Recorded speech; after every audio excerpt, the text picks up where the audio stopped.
بسم اللہ والحمد للہ والصلاة والسلام علی رسول اللہ اما بعد۔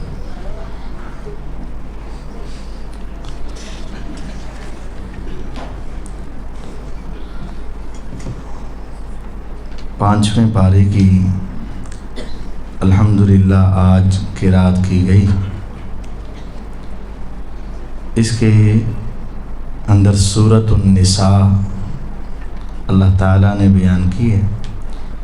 اس کی آیت نمبر 31 میں اللہ تعالیٰ فرماتے ہیں ان تجتنبوا کبائر ما تنہون عنہ نکفر عنکم سیئاتکم، اگر تم کبیرہ گناہوں سے بچو گے تمہارے صغیرہ چھوٹے گناہ ہم خود ہی معاف فرما دیں گے۔ تمہارا کام ہے بڑے بڑے گناہوں سے بچنے کی پوری کوشش کرو، چھوٹے موٹے تو ہر ایک سے ہو جاتے ہیں۔ کل بنی آدم خطاء، آدم کا بیٹا خطا کار ہے۔ تمہارا کام ہے کبیرہ سے بچنے کی کوشش کرو، رب تعالیٰ تمہارے صغیرہ ویسے ہی معاف فرما دیں گے۔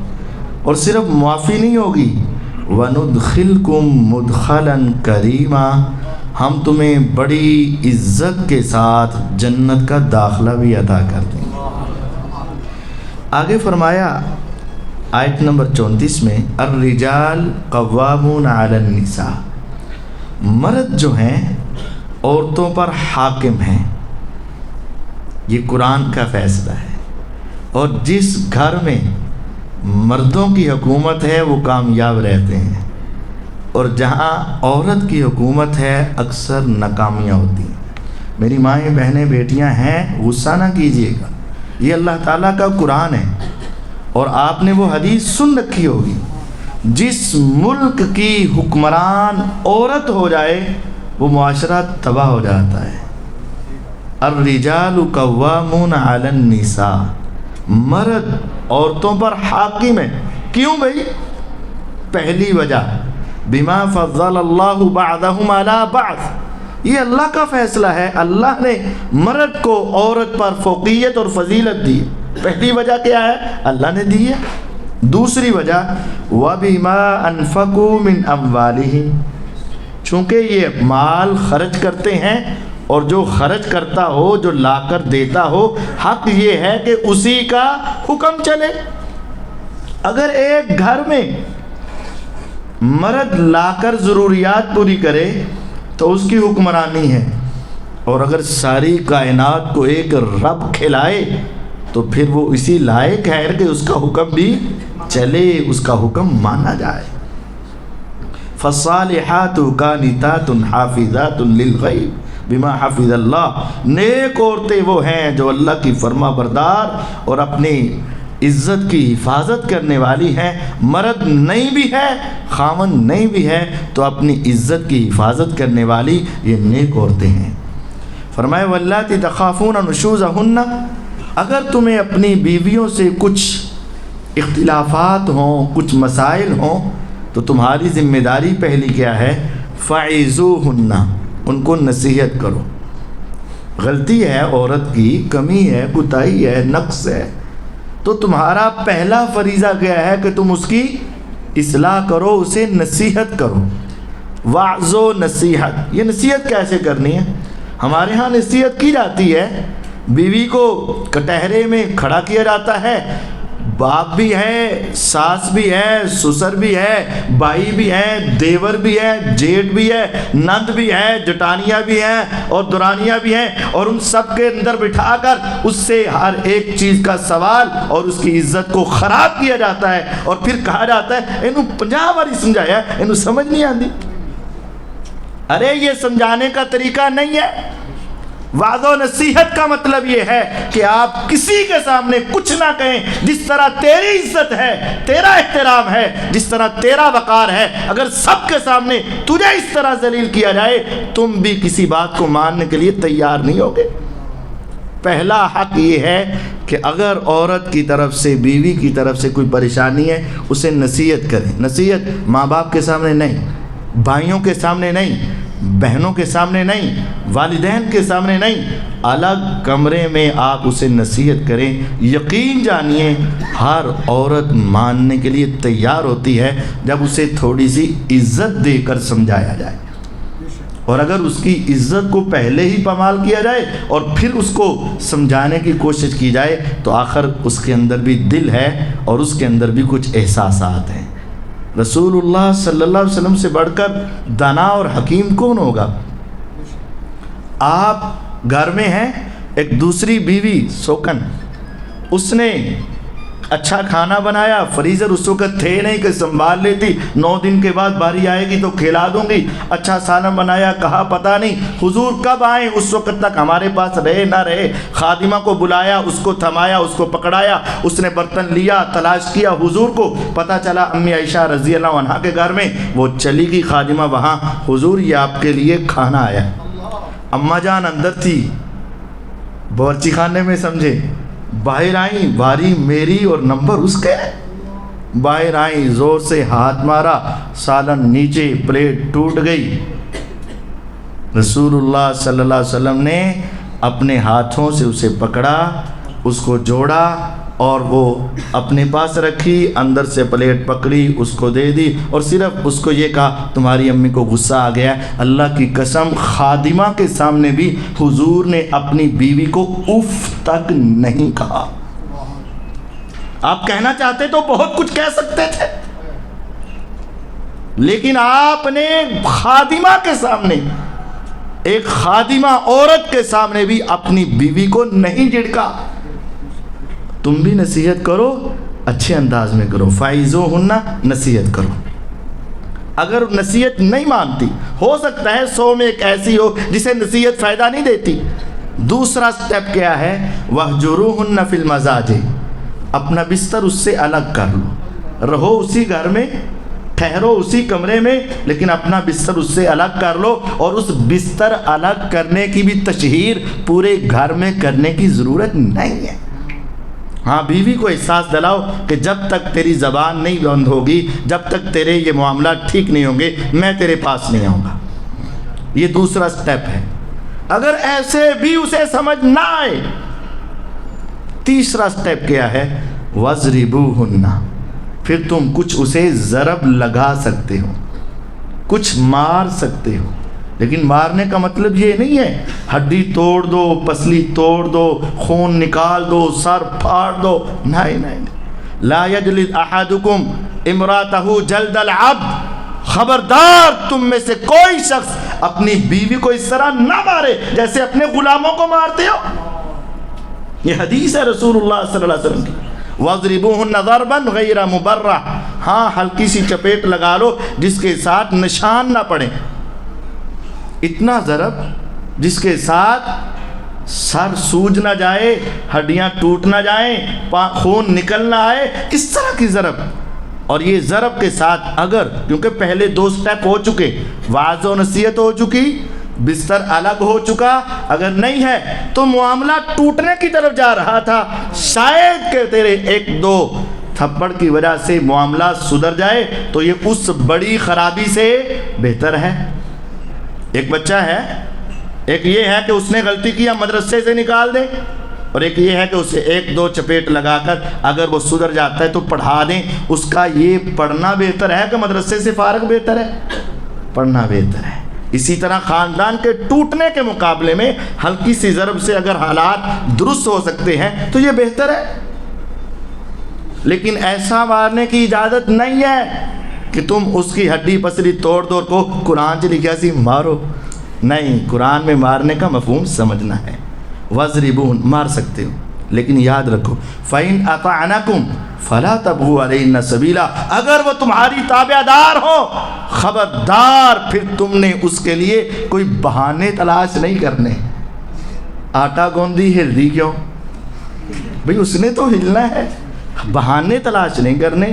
فَإِنْ أَطَعْنَكُمْ، اگر وہ تمہاری تابع دار ہیں، فَلَا تَبْغُوا عَلَيْهِنَّ سَبِيلًا، پھر تم نے اس کے خلاف کوئی بہانہ تلاش نہیں کرنا۔ خبردار، إِنَّ اللَّهَ كَانَ عَلِيًّا، اگر تم اس کے اوپر ہو تو میرا رب تمہارے اوپر ہے کبیرہ، اور وہ بہت بڑا ہے۔ اگر تمہیں رب نے عورت پر اختیار دیا ہے تو تیرے اوپر بھی ایک ہے اور وہ تم سے بہت بڑا ہے، وہ تم سے پھر نمٹ لے گا اگر تم نے ظلم کیا تو۔ اگر اس کے باوجود بھی حالات بہتر نہیں ہوئے، سمجھایا ٹھیک نہیں ہوئے، بستر الگ کیا ٹھیک نہیں ہوئے، ایک دو ضرب لگائی ٹھیک نہیں ہوئے، پھر چوتھا سٹیپ کیا ہے؟ وَإِنْ خِفْتُمْ شِقَاقَ بَيْنِهِمَا فَابْعَثُوا حَكَمًا مِّنْ أَهْلِهِ وَحَكَمًا مِّنْ أَهْلِهَا۔ پھر مرد والوں میں سے، لڑکے والوں میں سے ایک سمجھدار سیانہ بندہ جو جوڑنا چاہے، توڑنا نہ چاہے، اور عورت والوں میں سے ایک سمجھدار بندہ آپس میں بیٹھیں۔ ان یریدا اصلاحا، اللہ کا وعدہ ہے اگر یہ دونوں سچے دل سے ارادہ کریں گے نا اصلاح کا، یوفق اللہ بینہما، اللہ ان کی آپس میں کوئی موافقت کا راستہ نکال دے گا۔ اگر یہ سچے دل سے ملانا چاہیں ملا دیں گے، اگر اس طرح بھی حالات نہ سدھریں تو پھر پانچواں سٹیپ ہے کہ جدائی اختیار کر لی جائے۔ طلاق پانچویں نمبر پر آتی ہے، جیسا کہ میں نے دوسرے روز کہا تھا کہ ایک دم سے طلاق نہیں دینی، اسلام نے کچھ SOPs رکھے ہیں، کچھ کرائٹیریا رکھے ہیں، یہ کام کرو، اس کے بعد اگر تمہاری زندگی اجیرن بن جائے پھر عورت بھی جدائی چاہ سکتی ہے، مرد بھی جدائی چاہ سکتا ہے۔ پھر آگے اللہ تعالیٰ نے فرمایا یومئذ یود الذین کفروا وعصوا الرسول لو تسوی بہم الارض۔ روز قیامت بہت سخت دن ہوگا، اس روز کافر اور رسول کے نافرمان چاہیں گے کاش کہ ہمیں بھی مٹی بنا کر زمین کے اندر ملا دیا جائے، ہمارے ذرات بھی نظر نہ آئے۔ وَلَا يَكْتُمُونَ اللَّهَ حَدِيثًا، اور وہ اللہ سے اپنی بات کو چھپا نہیں سکیں گے، ہر گناہ سامنے آ جائے گا۔ آگے یا ایھا الذین آمنوا لا تقربوا الصلاۃ وانتم سکارى حتی تعلموا ما تقولون۔ یہ بڑی گہری بات سمجھانے لگا ہوں، پوری توجہ کی ضرورت ہے۔ اے ایمان والو، جب تم نشے کی حالت میں ہو نماز کے قریب نہیں جانا۔ کب تک نہیں جانا؟ جب تک تمہیں اپنے پڑھے ہوئے کی سمجھ نہ آئے اس وقت تک نماز کے قریب نہیں جانا۔ شروع اسلام میں بڑی حکمت، دانائی، سمجھداری کے ساتھ آہستہ آہستہ لوگوں کو قریب کیا اور شراب کو آہستہ آہستہ حرام کیا، درجہ بدرجہ۔ اول مرحلہ یہ اچھی چیز نہیں ہے، دو مرتبہ اس کا منافع فائدہ کم اور نقصان زیادہ ہے، تیسری مرتبہ یہ شیطانی عمل ہے، اس سے بچ جاؤ، پھر حرام کر دی گئی۔ لیکن جن دنوں میں ابھی حرام نہیں تھی ان دنوں میں کہا گیا جب تک تم حالت نشے کی ہو، تمہیں پڑے ہوئے کی سمجھ نہ آئے، اس وقت تک نماز نہیں پڑھنی۔ کب پڑھنی ہے؟ جب بول رہے ہو اس کی کیا آ جائے۔ ان کو روکا گیا، نشے کی وجہ سے سمجھ نہیں آئی، نہیں پڑھنی۔ ہم نے الحمدللہ نشہ تو نہیں کیا لیکن سمجھ تو ہمیں بھی نہیں آتی، ہم بغیر نشے کے ہی نشئی ہیں، ہمیں بھی نہیں پتا ہم کیا پڑھ رہے ہیں، قیام میں، رکوع میں، سجدے میں، تشہد میں کیا پڑھ رہے ہیں، کیا مانگ رہے ہیں، کیا وعدے کر رہے ہیں۔ ان کو روکا گیا جب تک تمہیں سمجھ نہیں، نماز نہیں۔ اور ہمیں 50 سال ہو گئے لیکن سمجھ نہیں، پھر بھی نماز جاری ہے۔ اس آیت سے کئی ایک محدثین نے یہ مسئلہ اخذ کیا ہے، ہو سکتا ہے کہ اس آدمی کی نماز قبول نہ ہو جسے اپنی نماز کا ترجمہ نہیں آتا۔ خدا را اپنی نماز کو سمجھیں، جو پڑھ رہے ہو تمہیں پتا ہو میں کہہ کیا رہا ہوں۔ سادہ سی مثال ہے، رکوع گئے، ولی اللہ بھی رکوع میں گئے، گناہگار بھی گئے، خطاکار بھی گئے، پہلی مرتبہ نماز پڑھنے والا بھی رکوع میں گیا، رکوع سے اٹھا تو کیا کہا؟ سمع اللہ لمن، کیا ترجمہ ہے اس کا؟ جس نے بھی اس کی تعریف کی اس نے سب کی سن لی. مجھے نہیں پتا چلا میرے ساتھ والے نے کیا پڑھا, مجھے نہیں علم میرے بھائی والے نے کیا پڑھا, آگے والے نے پڑھا یا نہیں پڑھا, میں نہیں سن سکا, لیکن میرا عقیدہ اور ایمان یہ ہے عرشوں کے اوپر بیٹھا رب ان کی آوازوں کو سن رہا تھا. میں خود پڑھ رہا تھا, میری آواز کسی کو نہیں گئی, لیکن میرا عقیدہ ہے سمع اللہ لمن حمدہ, جس نے اس کی تعریفیں کی اس رب نے اس کی. اچھا نماز میں یہ کہتے ہیں سن لی, باہر جا کے میری سندا ہی نہیں تیری موڑدا ہی نہیں. نماز میں کہا جا رہا ہے سمع اللہ لمن, اور بعد میں کہتے ہیں میری سندا ہی نہیں. چھت پہ جانے کے لیے سیڑھی کی ضرورت ہے. اللہ کے بندے رکوع میں کون سی سیڑھی لگائی تو نے جو رب نے سن لی؟ وہاں کہتے ہو سن لی اور بعد میں کہتے ہو نہیں سنی. تشہد میں بیٹھتے ہو تو کہتے ہو ربی جعلنی مقیم الصلاۃ ومن ذریتی ربنا وتقبل دعا ربنا اغفر لی ولوالدی. ڈائریکٹ بچوں کو سکھاتے ہو بیٹا میرے لیے دعا کرنا, رب ارحمہما کما ربیانی صغیرا, ربنا آتنا فی الدنیا حسنہ, ربنا ظلمنا انفسنا, ربی زدنی علما. ساری دعائیں سکھاتے ہو تو پھر اس کو یہ بھی کہتے ہو کہ ڈائریکٹ نہیں سنتا تو وہ پوچھے گا ابو جان جو آپ نے یہ دعائیں سکھائی ہیں پھر یہ غلط سکھائی ہیں مجھے, یہاں تو ساری ربنا ربنا ربنا ربنا. تو میں مانتا ہوں سمع اللہ لمن, نماز آپ سمجھ کر پڑھیں. جس وقت تک تمہیں سمجھ نہیں نماز کے قریب نہ جاؤ. حتیٰ تعلموا ما تقولون, حتیٰ کہ تمہیں اپنے کہے ہوئے کا علم ہو جائے. پھر اللہ تعالیٰ نے فرمایا ان الذین کفروا بآیاتنا سوف نصلیہم نارا, جو ہماری آیتوں کے منکر ہیں نا آج انہیں پوچھنے والا کوئی نہیں ہے. آج دنیا میں مرضیاں کرتے ہیں, بس آنکھ بند ہونے کی دیر ہے. سوف نصلیہم نارا, ان قریب ہم انہیں آگ میں پھینک دیں گے. آگ بہت تیز ہوگی. کلما نضجت جلودہم بدلناہم جلودا غیرہا لیذوقوا العذاب, جب بھی ان کے اوپر والے چمڑے جل جائیں گے ہم فوراً ان کے چمڑے کو تبدیل کر دیں گے, دوسرا چمڑا دے دیں گے تاکہ یہ عذاب کو چکھتے رہیں. اور آج سائنس بھی کہتی ہے ہڈی کو محسوس نہیں ہوتا, اصل عذاب اور تکلیف یہ گوشت کو اور چمڑے کو ہوتی ہے. اس رب نے 1400 سال پہلے 1450 سال پہلے کہہ دیا عذاب کس کو ہوگا, چمڑے کو, اور جب ایک مرتبہ جل جائے گا ہم دوبارہ دے دیں گے, وہ جلے گا پھر آ جائے گا. وجہ لیذوقوا العذاب, تاکہ یہ عذاب کو چکھے. ان اللہ کان عزیزا حکیما, میرا رب بہت غالب, ہر کام کرنے کی طاقت, بہت حکمت والا, ہر کام کرنے کا طریقہ آتا ہے اسے. پھر آگے فرمایا یا ایھا الذین آمنوا اطیعوا اللہ واطیعوا الرسول واولی الامر منکم, اے ایمان والو اللہ تعالیٰ کی اطاعت کرو, رسول اللہ صلی اللہ علیہ وسلم کی اطاعت کرو, اور اپنے حکمرانوں کی بات مانو. اللہ تعالیٰ کی بات, رسول اللہ صلی اللہ علیہ وسلم کی بات, اپنے حکمران کی بات مانو. لیکن فرق دیکھیے قرآن کے الفاظ, اطیع اللہ لفظ اللہ کے ساتھ اطیعوا, واطیع الرسول لفظ رسول کے ساتھ اطیعوا, واولی الامر منکم, یہاں لفظ اطیعوا نہیں ہے, واولی الامر منکم. اللہ تعالیٰ کی اطاعت کرو, رسول اللہ صلی اللہ علیہ وسلم کی اطاعت کرو, اور حکمران کی بات مانو. لیکن یہاں لفظ اطیعوا نہیں آیا. وجہ اصل اطاعت اللہ اور اس کے رسول کی ہے, اور ان کی تابعداری میں رہتے ہوئے حکمران کی ہے.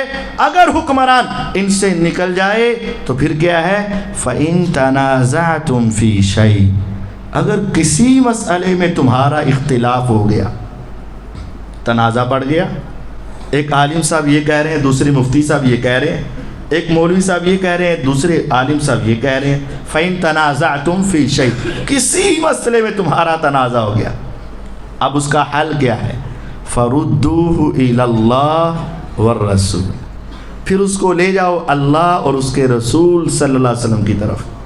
یہاں سے حکمران ختم ہو گئے, یہاں سے علماء ختم ہو گئے. اللہ کی بات، رسول اللہ کی بات، حکمرانوں کی بات، لیکن اگر اختلاف ہو جائے تو اختلاف کا حل کہاں ہے؟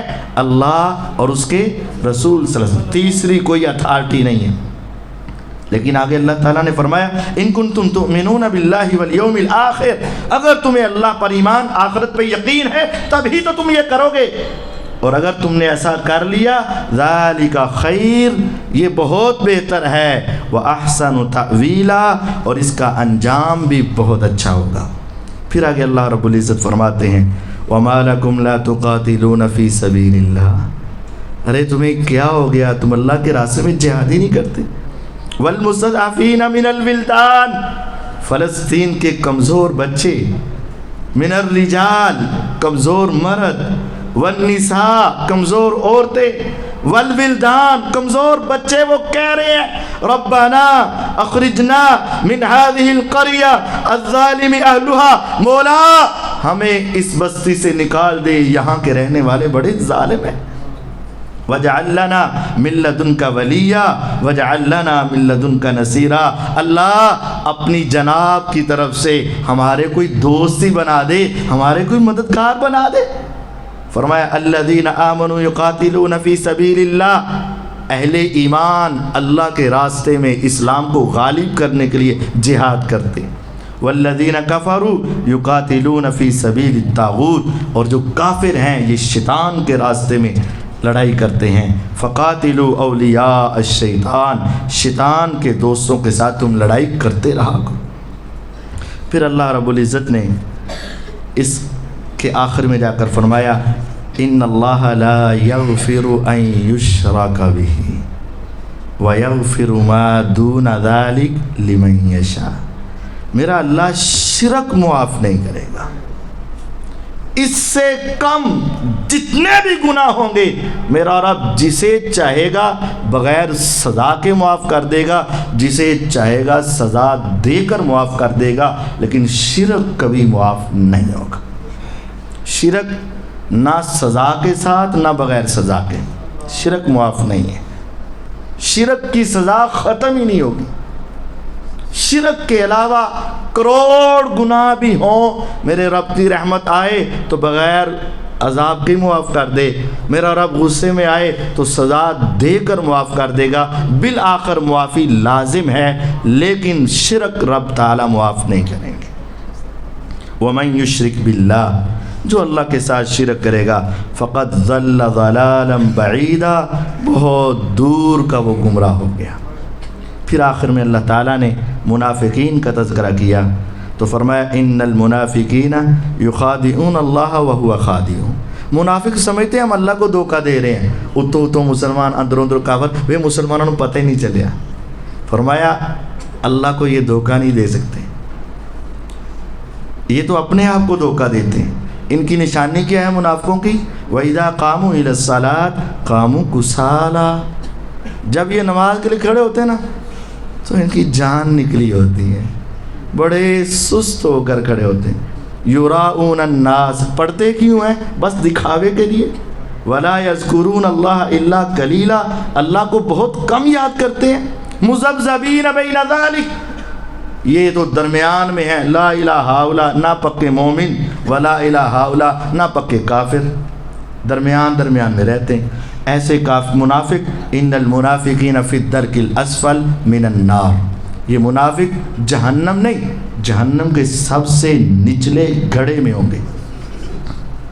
سامنے کافر ہے، پتہ ہے کافر ہے، لیکن اوپر سے مومن، اندر سے منافق کافر، یہ بڑا خطرناک ہے، یہ کافر سے بھی بڑا کافر ہے، اور یہ جہنم کے سب سے نچلے گڑھے میں۔ اور آخری آیت میں اللہ تعالیٰ فرماتے ہیں ما یفعل اللہ بعذابکم ان شکرتم وآمنتم، اگر تم ہی شکر گزار بن جاؤ اور تم ہی ایمان لے آؤ تو اللہ کو کیا ضرورت ہے کہ تمہیں عذاب دیتا پھرے؟ اسے عذاب دے کر کوئی خوشی نہیں ہوتی، اسے معاف کر کے خوشی ہوتی ہے۔ وہ سزا دے کر خوش نہیں ہوتا، وہ معافی دے کر خوش ہوتا ہے۔ میرے آقا علیہ السلام کی حدیث ہے، لمبی حدیث، خلاصہ یہ ہے، فرمایا ایک بندہ اپنا ساز و سامان لے کر اونٹ پہ رکھ کے جنگل کا سفر درمیان میں پہنچا، سواری غائب، سو گیا کہ اسی جگہ پہ مر جاتا ہوں، دوبارہ اٹھا تو سواری یہاں، دیکھ کے اتنا خوش ہوا، زندگی مل گئی، اولاد مل گئی، بیوی مل گئی، بچے مل گئے، ماں باپ مل گئے، اگر یہ سواری نہ آتی میں یہیں مر جاتا، بھوکا پیاسا مر جاتا۔ سواری آئی، دیکھ کے دل باغ باغ ہوا، بولنے لگا، ہوش ہی اڑ گئے، کہنے لگا اس طرح کا ہوتا ہے رب اور ایسا ہوتا ہے بندہ۔ اللہ کو بندہ بنا دیا اور اپنے آپ کو بول رہا ہے، سمجھ نہیں آ رہی کیا کہہ رہا ہے۔ میرے پیغمبر علیہ السلام فرماتے ہیں جتنی خوشی اس بندے کو ہوئی ہے نا اپنی سواری کے ملنے پر، اس سے زیادہ خوش میرا رب تب ہوتا ہے جب بندہ آ کے معافی مانگ کے جہنم سے آزاد ہو جاتا۔ اللہ تمہیں عذاب نہیں دینا چاہتا، شرط یہ ہے تم شکر گزار بن جاؤ، ایمان لے آؤ۔ اللہ تعالیٰ ہمیں اپنے شکر گزار بندوں میں شامل فرمائے، مومن بندوں میں شامل فرمائے۔ وآخر دعوانا ان الحمد للہ رب العالمین۔